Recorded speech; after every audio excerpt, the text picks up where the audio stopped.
What up, YouTube? It's Rules for Rebels here, and we're doing another segment today where we look at Amazon FBA products that other people are selling that I think may be a good idea to sell.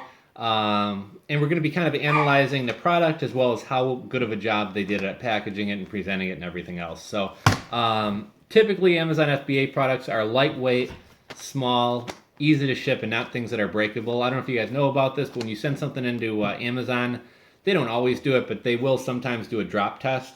So they'll hold your product at like waist level or table level and drop it and see if it breaks. And if it breaks, you don't have it packaged well enough, and they'll either have to repackage it for you and charge you, or they'll send it back to you and make you repackage it. But you want to deal with things that are light because it's going to be cheaper. Part of your FBA fees are judged or charged based on a weight and size of it.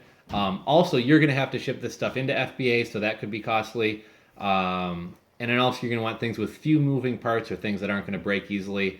I have several products that don't break easily, and Amazon's warehouse has damaged two of them. If Amazon's warehouse has damaged your products, one of two things happen.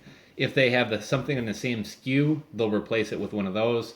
If they don't have something in the same SKU, they will pay you for it, but not if you sell a product for $20, they're not going to give you $20.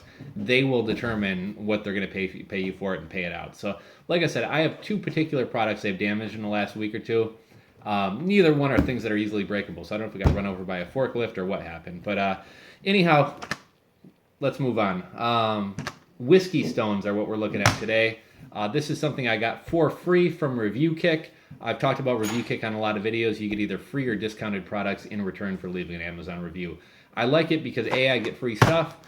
B, I get boxes. You don't know how valuable boxes are. I use my boxes to send stuff off to FBA or send packages out, whatever else. And then lastly, I like kind of scouting out what other people are selling on FBA. So today we're looking at whiskey stones. I don't think this has a huge mass appeal. I don't think you're going to be moving 50 units a day, but it's kind of a cool product.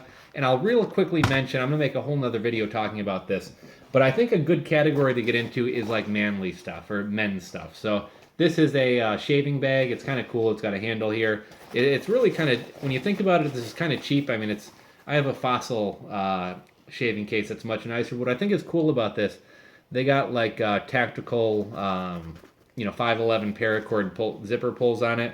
So it's just kind of unique, It's called the bomber bag, and I think the whole military tactical paracord thing goes well with it. But right now, I want to encourage you guys, check out a website called The Art of Manliness. There's kind of a big movement towards, getting back to traditional kind of manly things. So the website, The Art of Manliness, they talk about, men shouldn't be drinking Cosmos. They should be drinking Manhattans or old fashions or boxcar. It's kind of getting back to an older, simpler time. So like on the Art of Manliness, they're really into that kind of straight razor shaving, or like safety razor, which is like where there's actually a razor blade in there. Things like whiskey stones, like the old, I forget what it's made out of, like real beaver skin, shaving brushes, cocktail serving sets, just like traditional kind of classy kind of manly things. And there's a big push towards it. I actually personally know a guy who has a shaving brand. It's called the Captain's Choice. Check it out. It's on Amazon. It's got fantastic reviews. He's got tons of reviews. Personally, I'm not really a fan of the scent of his stuff, but I'm not really someone who uses aftershave or stuff like that to begin with. But why I like this, it kind of falls into the whole manly whatever niche. Another thing, I think there's a lot of gifts that if you don't know what to get a man, you kind of fall back on wallets, ties, socks, valet trays, things like that. And I think this is another one of those fallback gifts where if there's a man in your life or you have a nephew or uncle, dad, whatever, and you don't know what to get him, something like this is kind of the perfect fallback gift.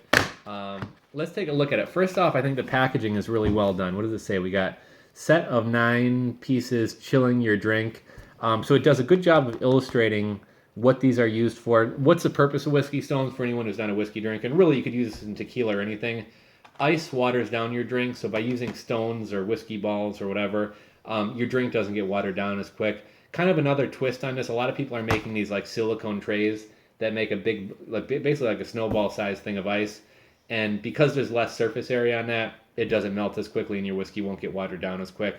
But these, you throw these things in your freezer, and they get ice cold, and you throw them in your whiskey, and they keep your whiskey cold, and they don't water it down. if you guys want to take a look at one of these, I mean, they're literally like stones, basically. I've seen some where they're metal. You know, there's different variations, but these are actually stones. It comes with a little carrying case. I think they did a really good job. It's kind of show if you guys take a look at that. There's just like a little velvet sack for them. Best Whiskey Stones. I think that's actually their brand name. Ice melts, whiskey rocks. So they're kind of a cool phrase or whatever. On the back, it kind of tells you a little bit about it. I'll let you guys take a look at that for a second. So it says, each whiskey stone measures 2 by 2 by 2 centimeters. Set includes 9 whiskey stones in one velvet bag. Non-porous. Soap stones won't scratch your glasses. How to use. Clean the stones. Put in a freezer for 4 to 5 hours. Serve 3 stones to chill a drink. Let stand for 5 minutes and enjoy. Clean the used stones and put back in the freezer. Caution. Use the whiskey stones, but only for cooling drinks. Never put the stone into mouth and try to chew on them or swallow them. So that's smart. For all I know, Amazon might require them to put that on, but at the very least, if somebody chokes on one of these, they can't go sue these guys because they tell you don't chew on these things. But, you know, again, I forget what the retail price on these are. I want to say they sell these for like $19 or something. I think if I didn't get them for free, I got them for like $1 or 99 cents or $1.95. I didn't pay too much for them. But like I said, the reasons I like these: small, light. This is probably pushing the limits of what can go in a first class envelope, but they did just recently up the first class ounces from 13 to 15, so you may still be able to send this first class. So if you're fulfilling it yourself, drop it in a first class envelope, send it out, and it's probably going to be $2 or $3 for you. If Amazon's fulfilling it, again, it's fairly light, so it shouldn't cost you too much in Amazon FBA fees. It's something that you can drop without breaking, and it's kind of a go-to gift idea. And, you know, like I say in all my videos, when I show you guys products like this, I'm not necessarily saying run out and go try to start competing with this guy selling whiskey stones. More I mean, you know, this may be a product you want to get into. If so, by all means, you know, get into it. But what I'm trying to do when I make these videos is point you guys in the right direction in terms of the types of products that you should sell, how you should do the packaging, how you should do the branding, etc. So hopefully you guys enjoyed this video today. If you guys are looking for a niche to get into, the whole, you know, manliness niche, check out a website called the Art of Manliness, and you'll get an idea of the types of products to push. Basically, like those shaving straps, the leather things that you're meant to rub a straight razor on, like old school, I don't even know, it's not shaving cream, like the shaving soap that you put a mohair brush or whatever into and you know, get the suds for your face. Any kind of you know, old school manliness related product sells pretty well, and they sell for pretty good margins. So hopefully you guys enjoyed this video. If so, give me a thumbs up. Share this video with your friends. If you're not subscribed, click just to the bottom left of this video to subscribe. And if you have any questions, as always, ask them in the comment section below. Thank you guys for watching, and check me out on our next video.